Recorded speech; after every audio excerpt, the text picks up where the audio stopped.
expliquez-moi en quoi c'est bon pour la planète de produire mon avocat du Pérou au Pérou, qui va pas descendre à dos de mulet des Andes, hein, d'accord, avec un petit Péruvien et sa flûte de pan et son pocho en laine de lama. C'est pas du tout comme ça que ça marche. Donc vous avez une agriculture intensive, vous avez des pollutions intensives, vous avez de la déforestation, vous avez du transport routier parce que ce sont des régions agricoles, donc c'est du transport routier jusqu'au port le plus lointain. Alors les ports, ils sont soit en Amérique, enfin ils sont soit du côté brésilien ou argentin, soit de l'autre côté, du côté chilien. Bon, après vous traversez la moitié de la planète en cargo pour vous livrer votre avocat du Pérou. Et vous allez oser m'expliquer qu'en faisant ça, en mangeant mes avocats mûrs à point, emballés dans du carton que je vais recycler dans ma poubelle jaune et qui viennent du Pérou, pas à dos d'âne par son petit péruvien avec sa flûte de pan, vous allez me faire croire que c'est bon pour la planète.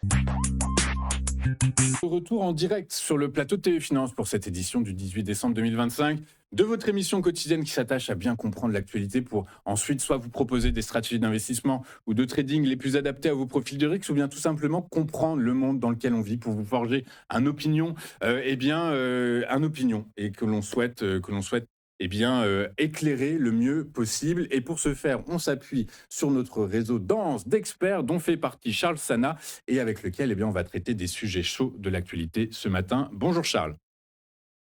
Bonjour à tous. Merci Charles d'être avec nous ce matin. Charles Sana, vous êtes éditorialiste économiste. Vous avez fondé le site insolentiae.com avec nous régulièrement pour commenter, analyser, décrypter l'actualité. L'actualité la plus récente, c'est cette mesure symbolique qui vient de tomber à l'eau cette semaine. L'Europe qui avait annoncé la fin des moteurs thermiques pour 2035, qui repousse au calendrier grec cette mesure. Résultat, Charles, est-ce que l'assouplissement de cette mesure, c'est une capitulation de l'Union européenne face à la Chine ou un sursis salvateur pour l'industrie automobile et notamment allemande? Alors, c'est déjà un sursis salvateur pour l'industrie automobile, mais au-delà de l'industrie automobile, c'est un sursis salvateur pour l'ensemble de la société européenne, pour l'ensemble des 480 millions d'Européens qui quand même, je vous le rappelle au passage, habitent généralement dans des grandes villes, qui ne sont pas approvisionnés par des trottinettes électriques, ni des triporteurs, ni des vélos triporteurs capables de transporter 50 kilos.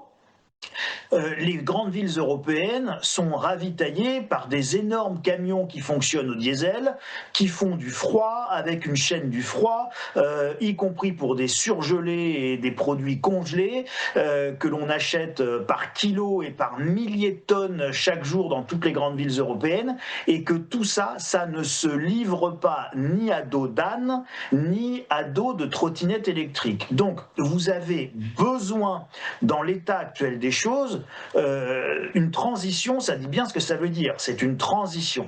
Et si vous voulez aller trop vite, eh bien vous vous prenez les pieds dans le tapis. C'est ce qui est évidemment arrivé à la Commission européenne.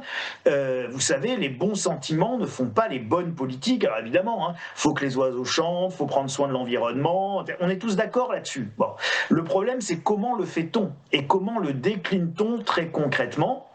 Je vous rappelle que parfois, vous êtes amené à changer un chauffe-eau, à faire de la rénovation énergétique, qu'il faut qu'il y ait une entreprise qui vienne pour vous mettre des échafaudages, monter sur les façades, changer vos fenêtres, enfin bon, bref, que sais-je. Pareil, tout ça, ça ne se fait pas à dos d'âne, ni à dos de trottinette électrique avec un plombier portant le chauffe-eau de 300 litres sur son dos. Donc, vous avez un principe de réalité qui fait qu'aujourd'hui, on n'est pas capable de se passer des moteurs thermiques. Alors évidemment, on peut se passer des moteurs thermiques pour monsieur et madame Michu qui peuvent se transporter à pied, en Uber ou en trottinette électrique. Et prendre le train et le TGV à la gare Montparnasse, mais pour l'artisan, pour les flux logistiques, pour toute l'activité économique du quotidien, c'est quand même extrêmement compliqué de se passer d'usage liés à des utilitaires et qui évidemment fonctionnent avec des moteurs thermiques. Vous allez me dire, il n'y a qu'à faire des utilitaires électriques. Oui, bah, je vous regarde. Faire un utilitaire électrique capable de transporter 35 tonnes à moins 20 degrés parce que c'est du congelé pour approvisionner nos supermarchés, nos rayons grand froid quand il fait 42 degrés l'été avec des batteries électriques, je vous regarde. Claire, donc le risque, c'est de saboter la transition écologique, mais pour l'instant, c'est pas vraiment l'essentiel, en fait, en réalité, si je comprends bien. Non, c'est pas vraiment l'essentiel. C'est-à-dire qu'aujourd'hui, faut bien comprendre que nous avons un problème de réalisation de nos objectifs. Et ce problème de réalisation de nos objectifs, c'est une transition évidemment et pour le secteur automobile qui doit progressivement s'adapter vers quelque chose de nouveau, et également pour l'ensemble de notre système économique, pour l'ensemble de notre système logistique qui doit s'adapter, mais s'adapter à quoi?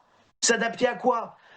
Vous demandez à tous les transporteurs routiers aujourd'hui d'acheter des camions électriques, ça n'existe pas. Vous n'avez pas de poids lourd électrique aujourd'hui.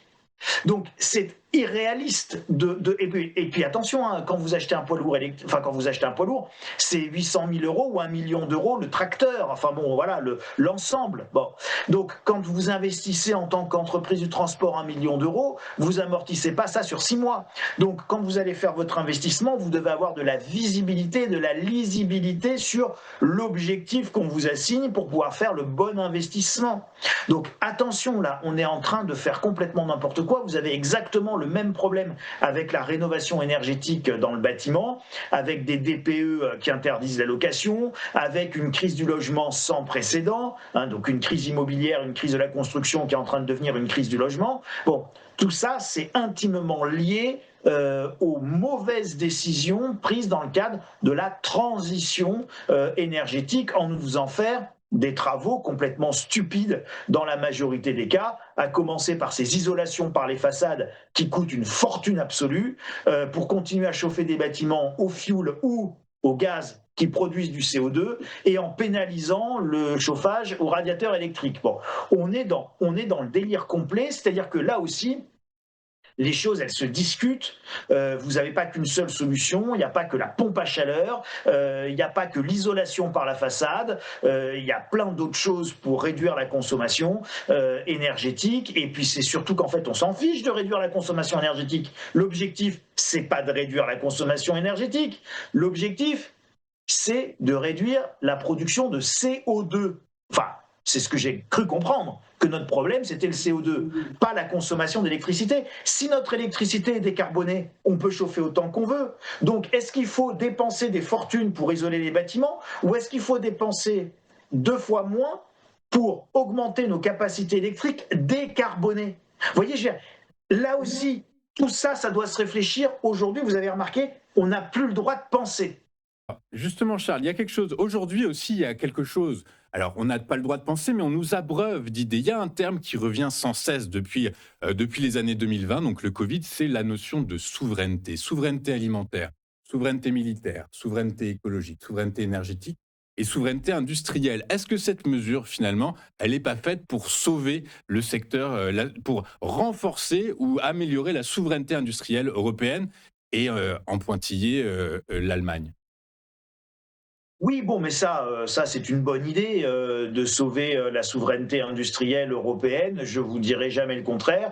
Je vous dirai même exactement la même chose. Et je préfère acheter des voitures produites en Europe, permettant même si elles sont un peu plus chères, permettant de maintenir une industrie en Europe et de faire travailler des Européens sur toute une chaîne de valeur, parce que c'est pas juste les constructeurs allemands.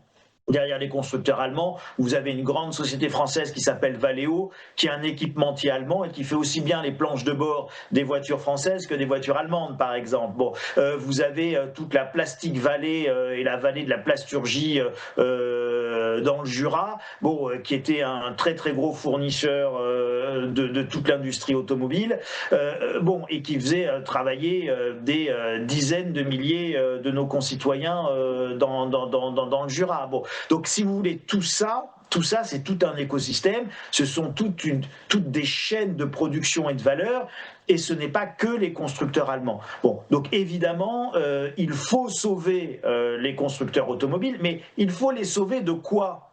Il faut les sauver non pas des Chinois, il faut les sauver de nos propres décisions. C'est ça le drame. Le problème, ce n'est pas les Chinois, le problème, ce sont nos propres décisions. C'est les propres politiques de la Commission européenne qui ont entraîné cette situation. Donc, ce qui se passe est extrêmement terrifiant dans la, si vous voulez, dans la compréhension des mécaniques politiques qui aujourd'hui sont, au-delà d'être déplorables, sont quasiment criminelles dans la manière dont les prises de décision sont réalisées dans l'Union européenne et transposées dans les droits nationaux. Ce qui se passe est absolument effrayant en termes de gouvernance. C'est de l'idéologie qui nous gouverne. On est capable de se suicider des secteurs économiques entiers, à commencer par le secteur immobilier et maintenant le secteur automobile. Et une fois que la Commission européenne constate le drame que tout le monde avait prévu, parce que M. Tavares de PSA, à l'époque où c'était pas encore Stellantis, me semble-t-il, quand il mettait en garde sur ce que ça allait faire, c'était parfaitement prévisible. Bon. Mais quand c'est l'idéologie qui gouverne, on n'écoute pas ce que les gens disent autour. On n'écoute pas ceux qui vous mettent en garde sur les effets de bord. On vous dit, climato-sceptique, vous n'avez pas compris, on va faire de la pédagogie, on n'a pas le choix, on ne peut pas ne pas sauver la planète, on doit être au rendez-vous. Bon, et on vous jette des anathèmes, et si vous continuez à l'ouvrir, on termine par vous dire, vous êtes un facho et vous êtes d'extrême droite, taisez-vous. Voilà. Et éventuellement, on vous achève en vous disant que vous êtes pro-russe. Voilà. Et c'est terrifiant parce qu'on ne réfléchit plus. On ne réfléchit plus ou trop. Dernier exemple en date, le Mercosur. Le Mercosur, donc c'est cet accord de libre-échange avec 5 pays de l'Amérique du Sud, Brésil, Argentine, Uruguay, etc. L'Europe est pour, la France contre, pour protéger évidemment les intérêts des agriculteurs français. Encore cette semaine, Emmanuel Macron nous expliquait qu'il fallait prendre le temps de la réflexion, rejoint sur ce point, et c'est assez surprenant et unique pour le rappeler par Giorgia Meloni, la présidente italienne, qui a rappelé qu'il fallait peut-être prendre le temps de la réflexion. Résultat, pour vous, le Mercosur, pareil, c'est se priver d'un marché potentiellement de 500 millions, de 300 millions de consommateurs, ou au contraire, est-ce que un peu ce que vous nous expliquiez tout à l'heure, c'est-à-dire que finalement en Europe, on a les moyens de nos ambitions si on arrive à garder la tête froide, ne pas oublier qu'on est un marché de 480 millions de consommateurs, le plus grand au monde après celui de la Chine et de l'Inde. Résultat, qu'est-ce que vous en pensez, vous, du Mercosur? On en a besoin réellement? Alors, on n'en a absolument pas besoin et c'est une immense ânerie. Et c'est une immense ânerie à bien des titres.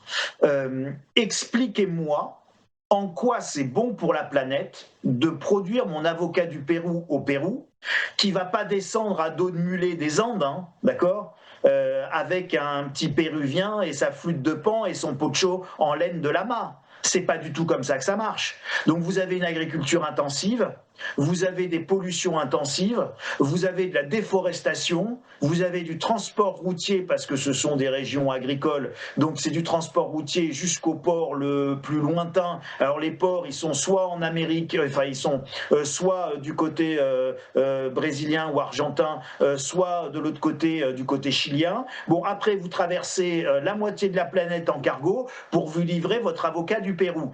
Et vous allez oser m'expliquer qu'en faisant ça, en mangeant mes avocats mûrs à point, emballés dans du carton que je vais recycler dans ma poubelle jaune et qui viennent du Pérou, pas à dos d'âne par son petit péruvien avec sa flûte de pan, vous allez me faire croire que c'est bon pour la planète, que c'est bon pour mon bilan carbone. Et puis vous allez me faire les mêmes choses avec la mangue qui vient d'Indonésie, et puis vous allez me faire la même chose avec le bœuf qui vient d'Argentine. Et vous allez m'expliquer que c'est vachement mieux que de manger des carottes de Bretagne, des choux des Ardennes ou de la viande d'Auvergne. Mais on marche sur la tête. Alors, donc la réalité. Donc, non, mais une fois que vous avez bien compris ça, la réalité, vous devez comprendre ce que cache le Mercosur. Et ce que cache le Mercosur, c'est exactement le même principe que nos délocalisations industrielles depuis 30 ans. Quand vous délocalisez les usines, vous délocalisez les pollutions. Quand vous délocalisez la production agricole, vous délocalisez les pollutions agricoles. C'est ça le sujet. Et le sujet, c'est de détruire l'agriculture européenne au nom de notre idéologie environnementaliste qui consiste à dire, pour être sur notre trajectoire net zéro, ne produisons plus rien ici, importons tout de là-bas. Et nous avons fait exactement la même chose avec nos usines de terres rares, et on pleure aujourd'hui. Je vous rappelle que à La Rochelle, il y avait un grand groupe français qui s'appelait Rhône-Poulenc. Quand j'étais petit, c'était le siècle dernier, que dis-je, le millénaire dernier. Et dans les années 90, on avait encore Rhône-Poulenc. Et Rhône-Poulenc avait été l'un des plus gros raffineurs de terres rares.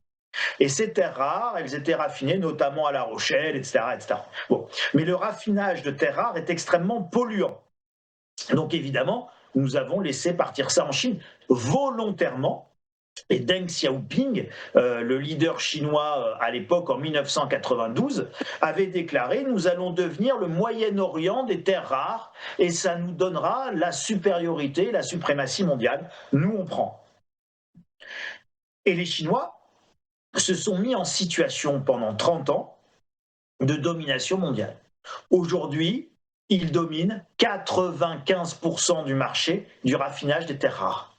Et donc, ils peuvent nous couper le robinet, ce qu'ils viennent de faire, puisque les terres rares servent notamment dans toutes nos industries de pointe et de la défense. Et donc, c'est difficile de mener une guerre quand on n'a pas les ressources naturelles pour pouvoir le faire.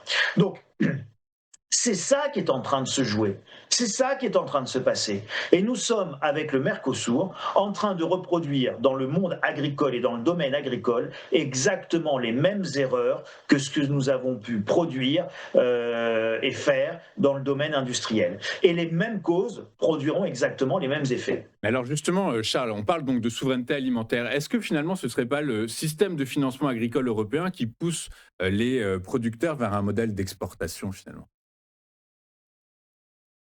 Non mais, moi je suis opposé à tout système d'aide. D'accord. Voilà. Donc je pense qu'à partir du moment où,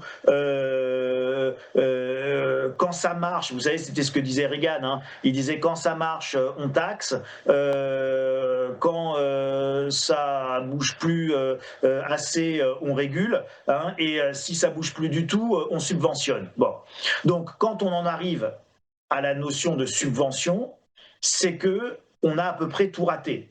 On ne doit pas subventionner un marché. Le marché doit rester libre. Quand on subventionne, c'est que soit on impose des normes qui ne sont pas rentables, et donc on est obligé de subventionner. C'est typiquement ce qui se passe avec les voitures électriques. C'est tellement pas rentable d'acheter une voiture électrique que de toute manière, vous êtes obligé de la subventionner pour que les gens l'achètent quand même. Sinon, tout le monde continue à rouler en voiture thermique.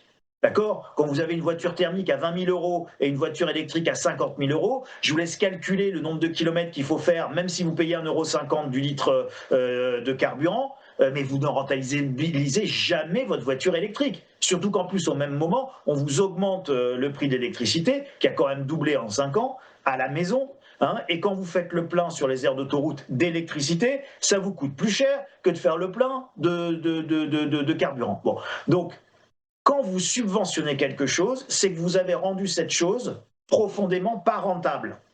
Donc c'est ça que le marché vous envoie comme signal. Le signal prix, c'est le premier signal en économie. Quand vous êtes obligé de subventionner quelque chose, c'est que cette chose-là ne marche pas, qu'elle n'est pas rentable.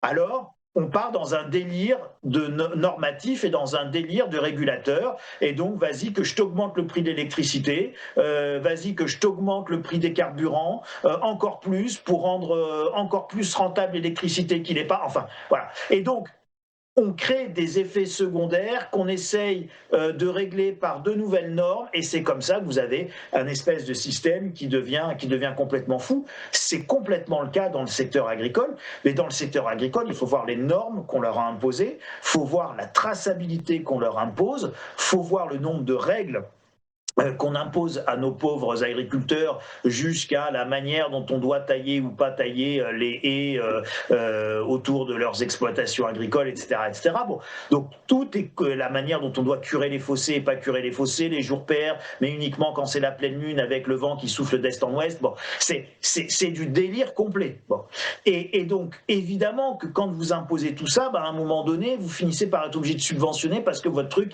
il marche plus du tout. Voilà, donc la PAC, évidemment qu'il faut complètement réformer la PAC, mais la première manière de réformer la PAC, c'est de prendre conscience que la souveraineté alimentaire, elle est incontournable. C'est-à-dire que la souveraineté alimentaire, c'est pas juste de la souveraineté.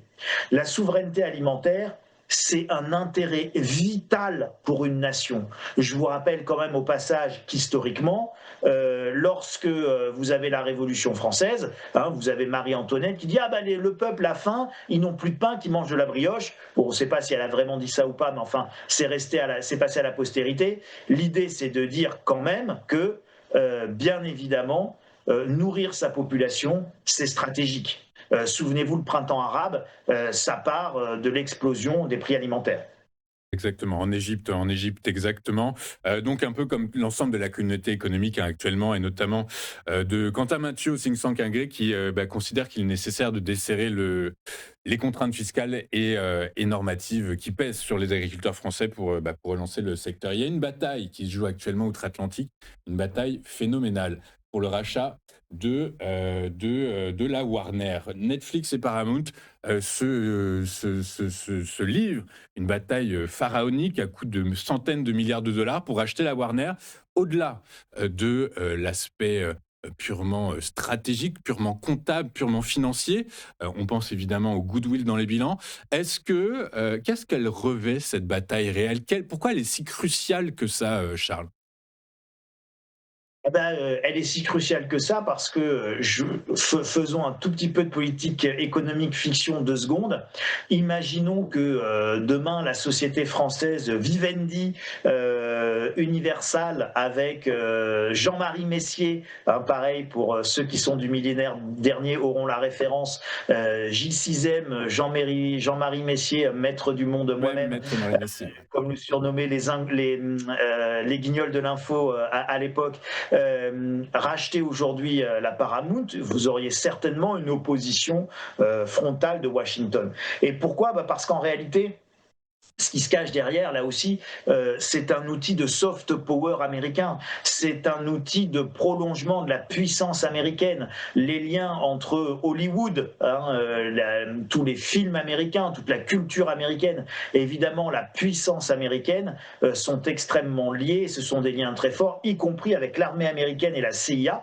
Je vous rappelle que la CIA comme l'armée américaine mettent des moyens très régulièrement à disposition de toutes les grandes superproductions hollywoodiennes qui sont toujours à l'honneur de l'armée américaine, qui arrivent comme dans les westerns, comme la cavalerie pour venir sauver le monde. Bon, donc tout ça, c'est un outil de soft power américain, c'est un outil qui permet de diffuser dans le monde entier la culture américaine. Et donc, c'est éminemment stratégique pour les États-Unis. Charles, est-ce qu'on m'entend? Voilà, Charles. Est-ce que, justement, alors vous parlez de soft power, est-ce que, vous savez, au cours de l'année, il y a une autre bataille que se sont livrés et que se livrent toujours les États-Unis et la Chine. Cette fois-ci, c'est sur TikTok. Alors pas TikTok, pas sur les vidéos en lui-même, ça on s'en fiche, c'est plutôt sur l'algorithme TikTok. Qui le détient? Est-ce que la Chine ait décidé de le conserver? Pareil, c'est un moyen, c'est du soft power pour avoir, je dirais, une arme particulièrement dissuasive, face aux Américains. On est dans la même logique? Alors, on est exactement dans la même logique. Votre comparaison est excellente. Alors, on va détailler un peu parce que si la comparaison est excellente, il y a quand même quelques petites différences importantes entre le soft power américain et le quasiment hard power que représente TikTok. Pourquoi? Parce que le fonctionnement n'est pas le même. Je vais essayer c'est un sujet qui peut être un petit peu délicat et qui pourrait choquer certains spectateurs. Donc, vraiment aller au-delà enfin, comprenez bien ce que je vais essayer de dire. Je suis ni dans le jugement ni dans la morale, mais juste dans l'analyse. Si vous regardez par exemple les séries Netflix ou si vous regardez l'ensemble des productions américaines de ces dernières années, vous voyez très bien Non, que on est dans passé toutes les sur un autre séries sujet de toute aujourd'hui, façon. vous avez Tu lui dis de ça, la tu lui dis on est sur un autre diversité sujet. qui est mise dans les séries, vous avez de l'inclusivité avec tout ce qui va être LGBTQ plus machin. Donc vous allez avoir des gens qui vont incarner des personnages homosexuels, transsexuels, etc. Donc tout ça s'incarne dans les séries américaines. Mais les séries américaines, alors vous pouvez être pour ou contre ces politiques dites woke et inclusives, c'est pas le sujet. Mais ces politiques américaines qui se traduisent dans ces outils d'influence et de soft power que sont les séries et les films américains, c'est pour le monde entier, y compris pour les États-Unis. Donc ceux qui font ça pensent que c'est bon pour les autres, mais pensent que c'est bon pour eux aussi, et donc c'est pour le monde entier. Le fonctionnement de TikTok, c'est pas du soft power où ceux qui font ça pensent que c'est bon pour le monde entier. Et c'est pour ça que je dis que le TikTok, c'est quasiment du hard power, parce que TikTok en Chine, c'est un algorithme avec des vidéos pédagogiques, des temps limités pour les enfants de moins de 18 ans et moins de 15 ans, et avec TikTok qui est coupé à partir de 22h le soir. Donc TikTok, c'est très particulier en Chine avec un fonctionnement spécifique pour la Chine. Donc ce qui est bon pour la Chine est que bon pour la Chine. Et par contre, l'algorithme TikTok pour le reste du monde, c'est-à-dire pour l'Union européenne ou pour les États-Unis, c'est un algorithme qui va pousser des gamins au suicide, qui va aviliser complètement le fonctionnement de vos gamins et qui est conçu en fait pour affaiblir la population occidentale, considérée comme un ennemi de la Chine. Et c'est un retour de la guerre de l'opium par d'autres moyens, parce que les Chinois qui ont la mémoire très très longue, je vous rappelle les propos de ce ministre français qui était arrivé en Chine et qui s'était cru malin en demandant au président chinois qu'est-ce que vous pensez de la Révolution française, et le président chinois de répondre il est bien trop tôt pour le dire, parce que les Chinois, 2 siècles, 3 siècles, c'est rien pour les Chinois, d'accord, c'est rien. Donc ils sont dans le temps long et ils n'oublient jamais rien. Et donc la Chine avait été affaiblie par les guerres de l'opium et par le fait que, notamment la couronne anglaise, avait tellement laissé l'opium et utilisé la drogue pour affaiblir la Chine que c'est resté comme un traumatisme terrifiant au sein des élites chinoises. Et elles sont en train de nous faire exactement la même chose avec TikTok. Donc vous voyez, TikTok est utilisé comme un opium 2.0 afin d'affaiblir l'Occident. Et là, ce qu'ils se font pour eux-mêmes et ce qu'ils font aux autres n'est pas du tout la même chose que ce que les Américains font pour eux-mêmes et pour les autres. Donc vous voyez un peu la différence entre soft power et hard power quand on parle de ce genre d'outils. Donc la comparaison est très intéressante, mais derrière la comparaison, il se cachait une petite différence de taille qu'il était important de montrer à tous. Charles, vous avez bien fait, Charles, de la spécifier. On va finir avec cette question qui agite un petit peu la réflexion, le monde de la finance aujourd'hui. On va parler de l'or. L'or, depuis le 1er janvier, c'est plus 65%. Depuis 3 ans, c'est plus 142%. Résultat, il se comporte comme un actif risqué et plus du tout comme un actif refuge, selon certains économistes, selon certains financiers. Vous, quel est votre avis, Charles? L'or, c'est encore un actif refuge, même avec ses performances? Ah mais l'or est toujours un actif refuge malgré cette performance. Alors que vous ayez éventuellement un excès haussier aujourd'hui, l'histoire le dira si c'est un excès haussier ou pas. Vous avez 2 possibilités.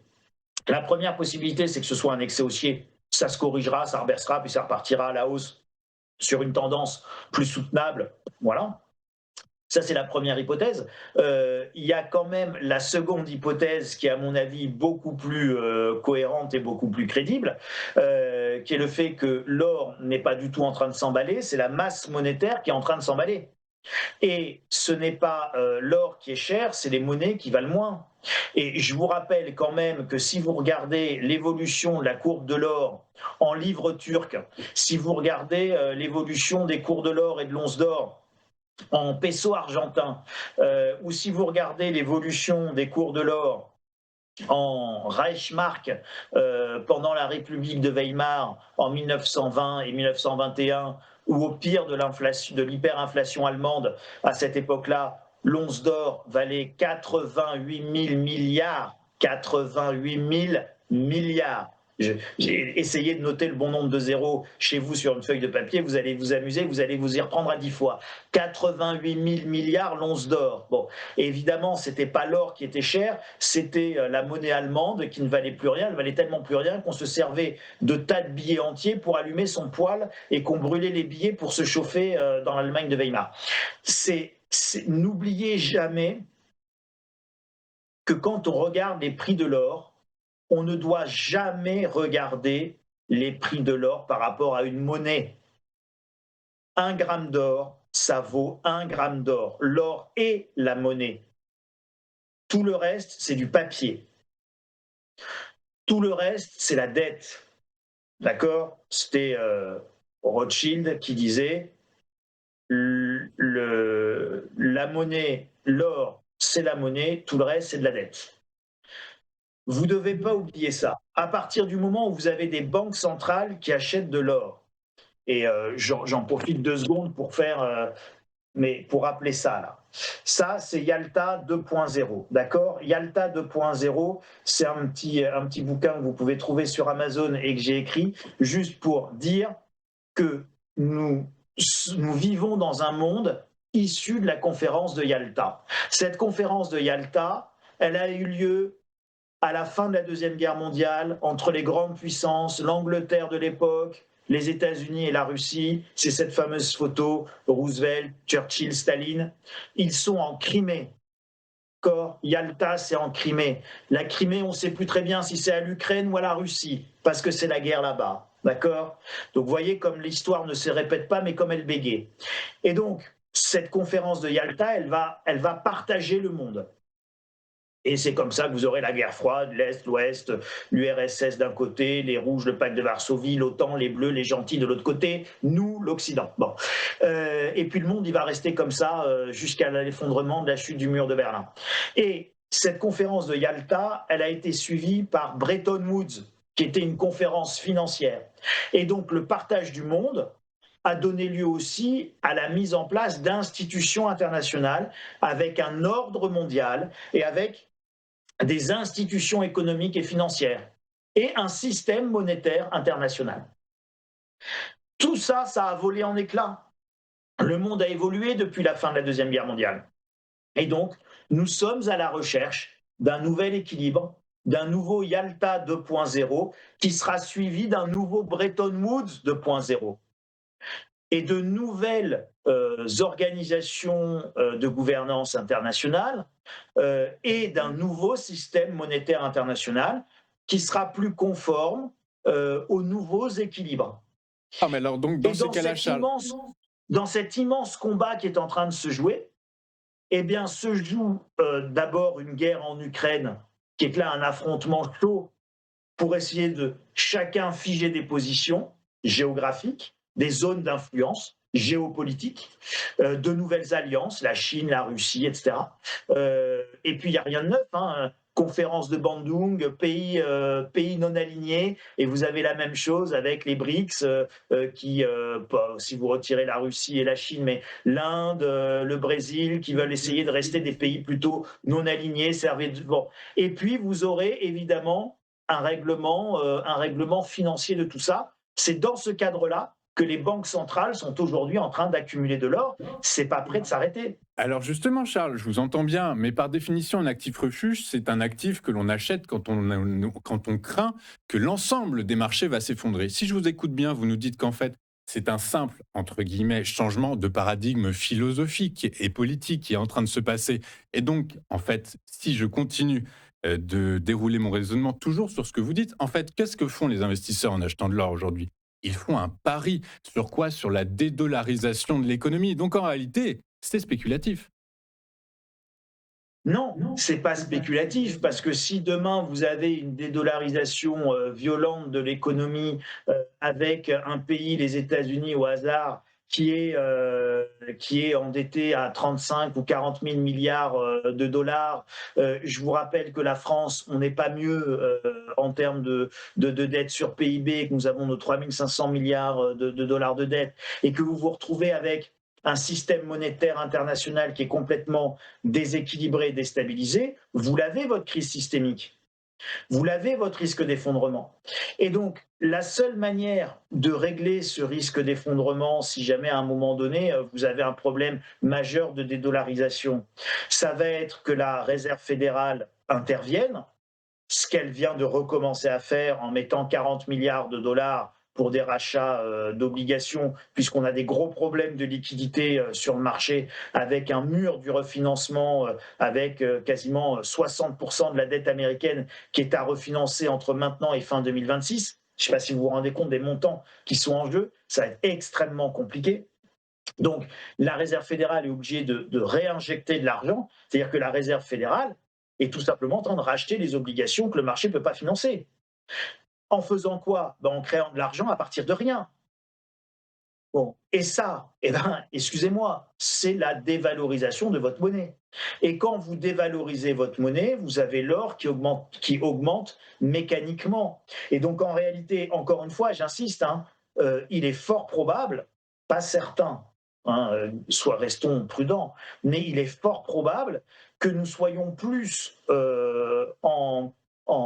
confrontés à une dévalorisation des monnaies qu'à une augmentation réelle de l'or.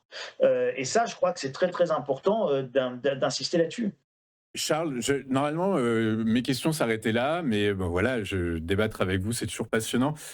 Auquel cas, Charles, même si c'est un actif, on n'arrive pas à mettre dans une case, valeur refuge, valeur spéculative, le Bitcoin, Charles. Du coup, dans cette logique, justement, de changement de paradigme, vous dites, de défiance à l'égard notamment du dollar, le Bitcoin, c'est quelque chose que vous mettriez dans votre portefeuille, du coup, dans cette logique? Du tout. Alors moi, j'ai acheté mes premiers bitcoins quand ça a baissé là récemment, hein. Vous avez vu, on a une grosse correction sur les crypto-monnaies. Donc j'ai commencé à acheter avec mes enfants du bitcoin. Ou alors que ceux qui nous écoutent se rassurent, hein, je dois avoir 385 euros de bitcoin au jour d'aujourd'hui. Donc c'est des fractions de bitcoin, mais c'est très rigolo. Et pourquoi faire ça? D'abord pour expérimenter, pour s'amuser, et puis pour avoir l'occasion de dire aux gens, je ne suis pas contre le Bitcoin, comprenez-moi bien. Je ne suis pas contre le Bitcoin. Je trouve même l'idée philosophique d'une monnaie libre de tout État extrêmement intéressante. Et philosophiquement parlant, d'un point de vue philosophique, économique et de liberté, et je suis profondément libertaire d'un point de vue économique, ça ne peut que me réjouir. Donc, je suis profondément pour le Bitcoin. Mais une fois que je vous ai dit ça, je ne vous ai rien dit. Et je ne vous ai pas dit l'essentiel. Donc là, je vous ai fait de la morale. Je vous ai dit, je suis pour, je suis contre. Donc, je vous ai fait de la morale, de l'idéologie et de l'émotion. Mais je ne vous ai pas livré une once d'analyse. Donc maintenant, on va laisser la morale, l'idéologie et l'émotion de côté, et puis on va commencer à réfléchir réellement. Pensez-vous sincèrement une seule seconde que ceux qui ont l'immense pouvoir de battre monnaie, et quand on bat monnaie, on contrôle l'économie, et quand on contrôle l'économie, on contrôle quand même une très très grande partie du monde, des cycles économiques, des cycles d'expansion, des cycles de récession, et donc de la richesse et du processus de création de richesse. Croyez-vous une seule seconde que celui ou ceux qui bénéficient de ce pouvoir extrême, ultime, vont abdiquer ce pouvoir pour le refiler gentiment à des aimables geeks, aussi sympathiques soient-ils, amoureux du Bitcoin qui trouvent ça génial, pour qu'ils puissent faire mumuse avec des monnaies libres sans les États? La réponse est probablement non. Ça, c'est la réponse logique. Donc, qu'est-ce que je pense du Bitcoin? Eh bien, je pense que le Bitcoin n'a aucun avenir, ne serait-ce que pour des questions juridiques et de pouvoir, pas sur son intérêt en lui-même, pas sur la beauté de sa technique en elle-même, c'est pas le sujet. Le sujet à la fin est toujours politique. Serez-vous autorisé à l'utiliser ou pas? Bon, la Chine a complètement interdit le Bitcoin. L'Union européenne ne le regarde pas avec des yeux énamourés. Quant aux États-Unis de Donald Trump, qu'on croit cryptophiles, c'est pas vrai. Et je vais vous donner un grand scoop et à tous ceux qui nous écoutent. Toute la législation mise en place par Donald Trump sur les crypto-monnaies ces derniers mois, qui est une législation passionnante à lire, je suis allé lire évidemment, euh, elle est conçue pour migrer le besoin de pétrodollars et une économie basée sur le pétrodollar et sur la dollarisation de l'économie via le pétrodollar vers une économie qui va migrer vers des pétrodollars liés en fait à du stablecoin. Et donc ces stablecoins que tout le monde va avoir le droit de créer, que tout le monde va avoir le droit d'émettre. Facebook va pouvoir émettre son stablecoin, Google va pouvoir émettre son stablecoin, vous pourrez payer sur Amazon avec votre stablecoin, ils seront tous adossés au dollar. Et donc, les États-Unis vont migrer de pétrodollars vers des stablecoins et vers du crypto-dollar. Et on va remplacer le pétrodollar comme outil de dollarisation et de domination de l'économie et du système monétaire vers du crypto-dollar qui aura le même rôle. Sauf que ce que nous achetons aujourd'hui et que nous achèterons demain, ce n'est pas tant du pétrole en pétrodollars que tout ce que nous faisons sur les GAFAM, tout ce que nous faisons avec l'intelligence artificielle, où nous aurons des stablecoins sur ChatGPT, où nous aurons des stablecoins dans l'univers Google avec Gemini, etc. Et nous ferons tout ça en stablecoin adossé au dollar. Donc vous êtes en train d'assister aux prémices, et c'est un grand scoop que je vous donne, parce que les gens ne l'ont pas réalisé encore, aux prémices d'une immense migration du pétrodollar vers le cryptodollar pour assurer et continuer et maintenir la dollarisation de l'économie mondiale et du système monétaire international. N'imaginez pas un seul instant que les États-Unis pensent un seul moment abdiquer leur leadership et leur domination mondiale. N'imaginez pas un seul instant que les États-Unis vont se contenter d'observer la dédollarisation de l'économie et laisser faire les gens.